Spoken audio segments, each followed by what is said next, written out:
Russia কখনো বড় কোনো ঘোষণা দিয়ে পদক্ষেপ নেয় না। পুতিন বরাবরই নীরবে কাজ করতে বেশি স্বচ্ছন্দ।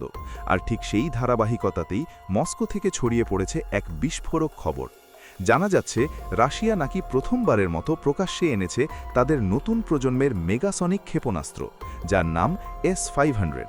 এর আগে কখনোই এই অস্ত্রকে এতটা সামনে আনা হয়নি। আর খবরটি প্রকাশ পাওয়ার পরপরই গোটা বিশ্বে শুরু হয়েছে তোলপাড়। যুক্তরাষ্ট্র, নেটো এবং মধ্যপ্রাচ্যের শীর্ষ নেতারা একের পর এক বৈঠকে বসছেন এই বিষয়টি নিয়ে। বিভিন্ন আন্তর্জাতিক গণমাধ্যম দাবি করছে এটাই নাকি পৃথিবীর একমাত্র মেগাসনিক মিসাইল। সবচেয়ে বড় প্রশ্ন হচ্ছে, পুতিন এখন কেন হঠাৎ এটাকে প্রকাশ্যে আনলেন?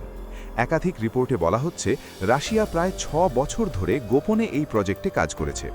এমন নিখুঁতভাবে পুরো বিষয়টা লুকিয়ে রাখা হয়েছিল যে আন্তর্জাতিক গোয়েন্দা সংস্থাগুলো আগেভাগে আজ করতে পারেনি। যদিও রাশিয়ার ক্ষেত্রে বিষয়টি নতুন নয়, তারা বরাবরই তাদের বড় সামরিক প্রকল্প গোপনে সম্পন্ন করে থাকে। এরই মধ্যে আরেকটি বিষয় নিয়ে শুরু হয়েছে জোর আলোচনা। অনেক পর্যবেক্ষকের মতে S-500 দেখতে অনেকটা উত্তর কোরিয়ার Hwasong-20 মিসাইলের মতো। শুধু বাইরের কাঠামো নয়, ডিজাইন আর কিছু প্রযুক্তিগত সক্ষমতার দিক থেকেও মিল রয়েছে বলে দাবি করা হচ্ছে। বেশ কয়েকটি প্রতিবেদনে উঠে এসেছে রাশিয়া হয়তো নীরবে উত্তর কোরিয়ার সঙ্গে প্রযুক্তিগত যোগাযোগ রেখেছে। যদিও বিশেষজ্ঞদের একাংশ বলছেন এটা কেবল কাকতালীয় মিল। রাশিয়া কিংবা উত্তর কোরিয়া কেউই এখনও আনুষ্ঠানিকভাবে কিছু বলেনি। তবে বিষয়টি নিয়ে বিশ্বজুড়ে আলোচনা দ্রুত ছড়িয়ে পড়েছে। বিশেষজ্ঞদের মতে এই মিসাইলের সবচেয়ে ভয়ঙ্কর দিক হল এর রেঞ্জ। বলা হচ্ছে এটি প্রায় 18,000 কিলোমিটার পর্যন্ত যেতে পারে, অর্থাৎ পৃথিবীর এক প্রান্ত থেকে আরেক প্রান্তে আঘাত হানায় ক্ষমতা রয়েছে। এই সক্ষমতা বিশ্বের যে কোনো সুপারসনিক বা হাইপারসনিক মিসাইলকেও ছাড়িয়ে গেছে বলে দাবি করা হচ্ছে। আর এখানেই যুক্তরাষ্ট্র ও নেটোর দুশ্চিন্তা শুরু হয়েছে। শুধু রেঞ্জই নয়, বিভিন্ন রিপোর্টে বলা হচ্ছে এই মিসাইল একসঙ্গে 18টিরও বেশি পারমাণবিক ওয়ারহেড বহন করতে পারে। বিশেষজ্ঞদের ধারণা এসব ওয়ারহেড আলাদা আলাদা লক্ষ্যবস্তুতে আঘাত হানতে সক্ষম, অর্থাৎ একবার লঞ্চ হলেই একাধিক শহর বা টার্গেট ধ্বংস হয়ে যেতে পারে। এই কারণেই অনেক বিশ্লেষক একে ডুমসডে মিসাইল বলেও উল্লেখ করছেন। রাশিয়ার দাবি অনুযায়ী এই ক্ষেপণাস্ত্রের গতি ঘণ্টায় প্রায় 25,000 কিলোমিটার। এত দ্রুত গতির কোনো মিসাইল প্রতিহত করা অত্যন্ত কঠিন।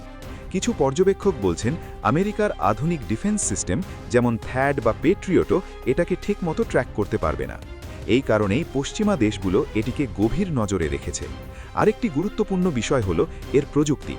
বলা হচ্ছে এতে সলিড ফিউয়েল ইঞ্জিন ব্যবহার করা হয়েছে। এর মানে লঞ্চের আগে জ্বালানি ভরার দরকার নেই, নির্দেশ পেলেই কয়েক সেকেন্ডের মধ্যে ছোড়া সম্ভব। যুদ্ধের সময় এটা বিশাল সুবিধা, কারণ এতে শত্রুপক্ষ আগাম বুঝে ওঠার সুযোগ খুব কম পায়। 2025 সালের শেষ দিকে রাশিয়া নাকি একবার এই মিসাইলের গোপন পরীক্ষা চালিয়েছিল। কিছু রিপোর্ট বলছে পরীক্ষার পর স্যাটেলাইট ফুটেজে রাশিয়ার একটি মারকাস্ত্র ঘাঁটির আশেপাশে বড় পরিবর্তন ধরা পড়ে। যদিও রাশিয়া প্রকাশ্যে কোনো বিস্তারিত দেয়নি, তবে গোয়েন্দা সূত্রের দাবি পরীক্ষাটি সফল হয়েছিল। আর সেই সফলতার পরই এবার মিসাইলটিকে প্রকাশ্যে আনা হয়েছে বলে ধারণা করা হচ্ছে। এই অস্ত্রের ধ্বংস ক্ষমতা নিয়েও বড় দাবি উঠেছে। কিছু গবেষণা প্রতিষ্ঠানের মতে এর শক্তি প্রায় 7.5 মেগাটন। তুলনা করলে দেখা যায় হিরোশিমার বোমা ছিল মাত্র 15 কিলোটন। সেই হিসাবে এই মিসাইল প্রায় 500টি হিরোশিমার সমান শক্তিশালী বলে বলা হচ্ছে। মিসাইলটির আকারও বিশাল, ওজন নাকি 10 টনেরও বেশি। এটি পরিবহনের জন্য 22 চাকার বিশেষ ট্রাক ব্যবহার করা হয়। সাধারণত এটিকে মাটির নিচের বাংকার বা গভীর চেম্বারে লুকিয়ে রাখা হয়, যাতে স্যাটেলাইট সহজে শনাক্ত করতে না পারে। ফলে যুদ্ধের সময় এটি কোথা থেকে আসবে সেটাও অনুমান করা কঠিন হয়ে পড়ে। এখন সবচেয়ে বড় আলোচনার বিষয় হল রাশিয়া কি এটি ইরানে পাঠাতে পারে। অনেক পর্যবেক্ষকের মতে রাশিয়া ইতোমধ্যেই ইরানকে কিছু সামরিক সহায়তা দিয়েছে। যুদ্ধবিমান এবং অন্যান্য প্রযুক্তি নিয়ে আন্তর্জাতিক মহলে আগে থেকেই আলোচনা চলছে।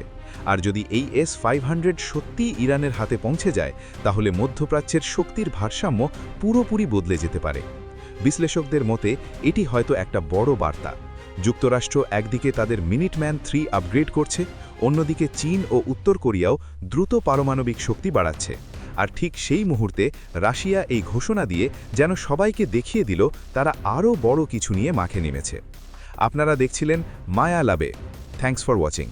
ভিডিওটি ভালো লাগলে অবশ্যই লাইক করুন, বন্ধুদের সঙ্গে শেয়ার করুন, আর নতুন ভিডিও পেতে চ্যানেলটি সাবস্ক্রাইব করতে ভুলবেন না।